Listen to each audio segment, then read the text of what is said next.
Tęsime laidą Lietuva jūrinė valstybė ir šiandien dar norime papasakoti apie hidrotechninį įrenginį, kurio įrenginiu žinoma niekas ir nevadina – apie molą. Didesnius ar mažesnius molus turi viso pasaulio uostai, nes jie akvatoriją saugo nuo bangavimo, ledonešio, nuo upių ir jūrų sąnašų. Jei uostas užutekyje apsaugotame nuo bangavimo, pakanka vieno molo, o Klaipėdoje dėl lygiagrečių krantams vėjų jų reikėjo net 2. Klaipėdos molai pastatyti ant polių, viršutinė dalis iš akmenų išmūryta ir dar sustiprinta betono blokais. Kaip matote, šitas molas, šiaurinis molas, jisai šiek tiek trumpesnis, šiek tiek daugiau, jeigu paimti nuo kranto, iki posūkio šiek tiek daugiau negu 200 metrų ir į šitą pusę iki švyturio metalinio, kurį matote ant krašto, irgi šiek tiek daugiau negu 200 metrų. O kitas molas, jisai daug ilgesnis. Jeigu matuoti nuo pliažo, tai jisai beveik 1,3 metrų. Oho. Panašiai. Va dabar prailgintas, nes matosi, po laipsniui tie molai buvo ilginami, kol net gavo savo dabartinį va tokį pavydalą ir iš esmės molų pabaiga turi atitikti įplaukančių laivų grimzlę. Tai yra ta dalį laivo, kuri yra po vandeniu.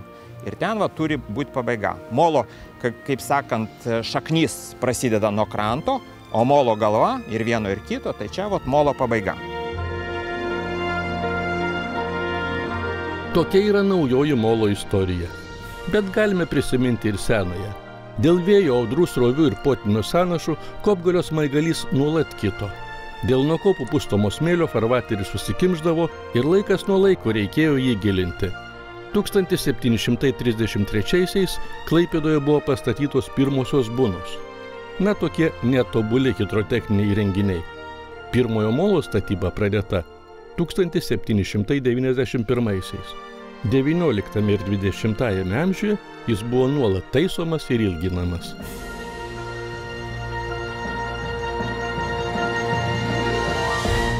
Čia matau labai švyturių, o čia buvo dar papildomai daugiau kokių švyturių. Dabar matote tokie metaliniai. Matau. 1, 2, 3, 4, ane tie naujieji. Buvo labai įdomus va šitoj pusėje, kaip tik bėgių gale, buvo labai įdomus istorinis švyturys. Baltas švyturiukas, jisai buvo nedidokas, bet buvo labai simpatiškai ir labai gražus.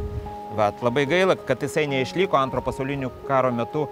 Jisai kaip ir pagrindinis mūsų švyturys, kaip ir šitas, buvo sugriauti kaip navigaciniai prietaisai vis tiek, kad priešams neliktų. Bet to švyturiuko atvaizdą mes galim dažnai pamatyti, kartais ir savo piniginėje. Kur? Ant 200 litų banknotos. Va, taip va. Gražus. Net su šviesom. Tai kavos, ar ne? Mielai. Gerai, kad kartais pinigais va tai kažkur tai kišenėse netyčia jo. Slėpėte, kad neturite? Kad vėjas nenupūstų. Taip, vėjas nenupūstų, reikia dabar saugoti ir ne tik kavai užteks.